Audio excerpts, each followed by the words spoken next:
Hey folks, David Stewart here at dvspress.com. Don't forget to tune in every Wednesday night at 9 p.m. Eastern, 6 p.m. Pacific for New Pub Talk.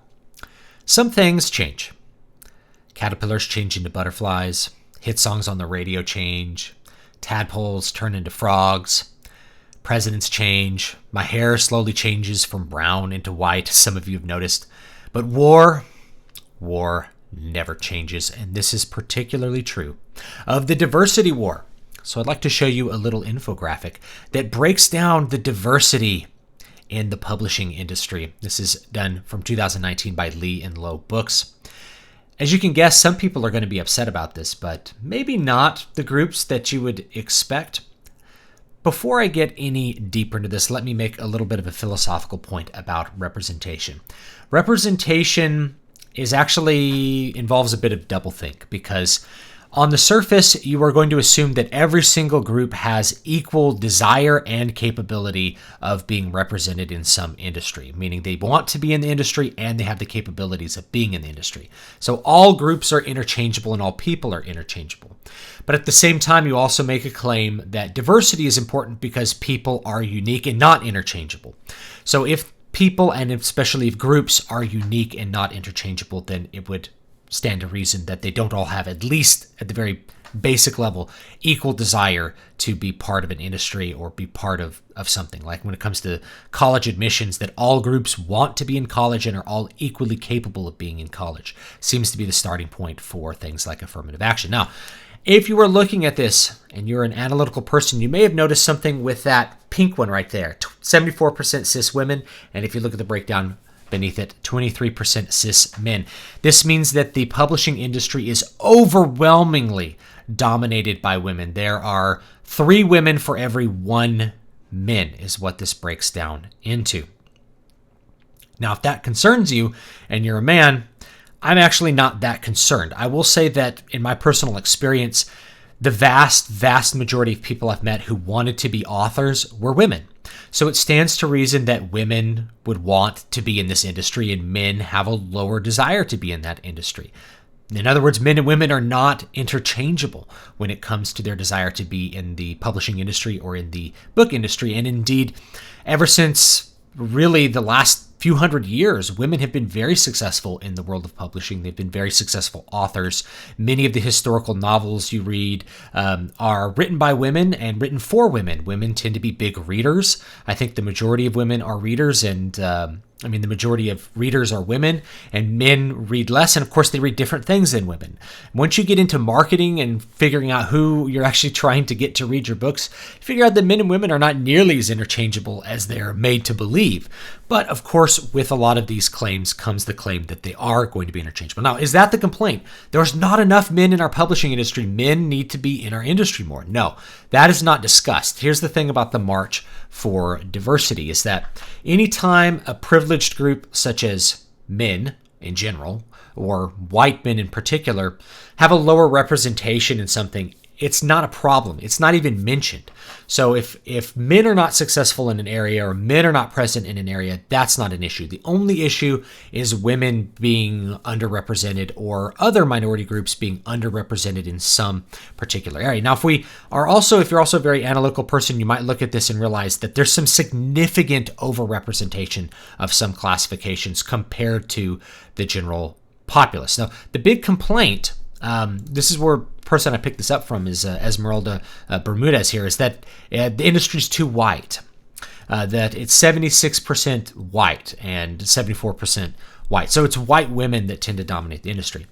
Well, I don't know. I've met a lot of white women who want to be authors. It seems like white women are really interested in reading a lot of books. They're probably the biggest reader group, and they're probably the biggest group of people wanting to get into the industry. So it makes sense that they would be in the industry. But of course, representation is a problem. Now, if you're just looking at the United States, 76% white is really not that out of bounds. Still, it's a majority white country.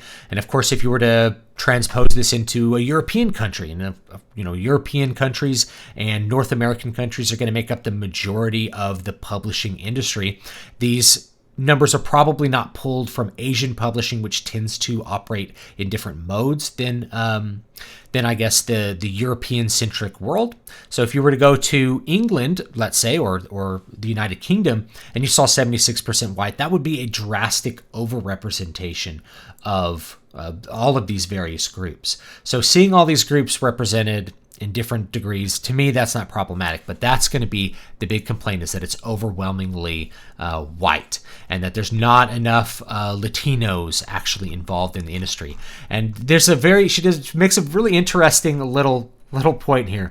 There are cities that are majority. She says there are cities that are majority Latino, right?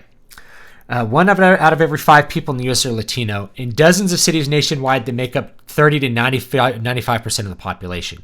So yeah, if you take a subset of an urban area that's 95% Latino and wonder why the publishing industry is not 95% Latino, you're making a category fallacy by doing that. But there's some other things I want to talk about as far as over-representation. You'll notice that it's 81% straight. There's this illusion that gets really telegraphed very strongly, which is that there is a high amount of gay that the gay population is really large. And if you live in a city like San Francisco, I can see how you could possibly come to that conclusion, because there's a very, very strong gay community in a city like San Francisco. But if you go just 1 hour outside of San Francisco to where I am, gays are pretty rare. They're like 1% of the population, maybe 2% max.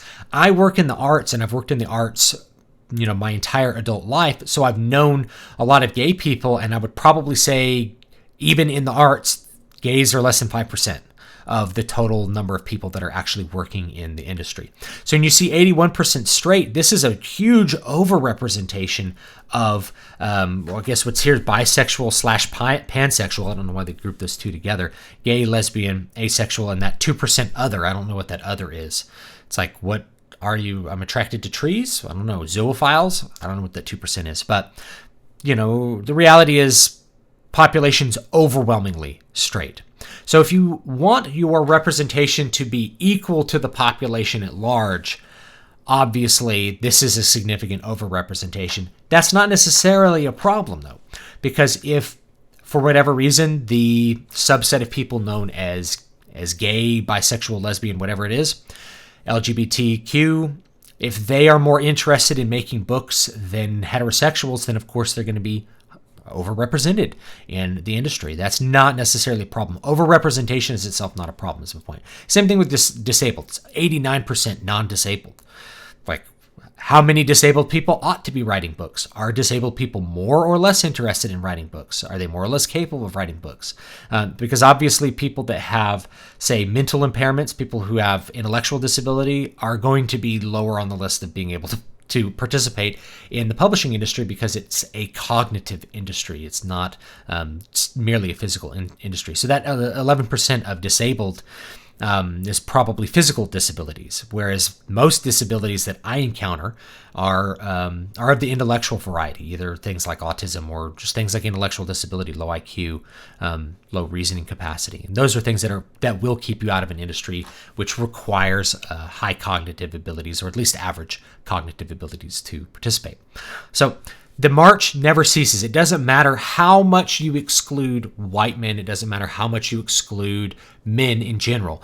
The problem is never that there's not enough men. The problem is that there's not enough of the privileged groups. And as soon as you get a large representation of one of the underprivileged groups, they get pushed down and made to be less privileged. So the fact that it's overwhelmingly female is not the problem. The problem is that it's white women that are involved. So we need less white women and more of another race. And if it becomes overwhelmingly black, then, there's not enough multiracial people represented. If it becomes even more gays, then there's not enough asexual people represented, or whatever it's going to be. By the way, there's that 1% other gender, which is a little bit concerning. I don't know what other, how many genders are there that there can be other,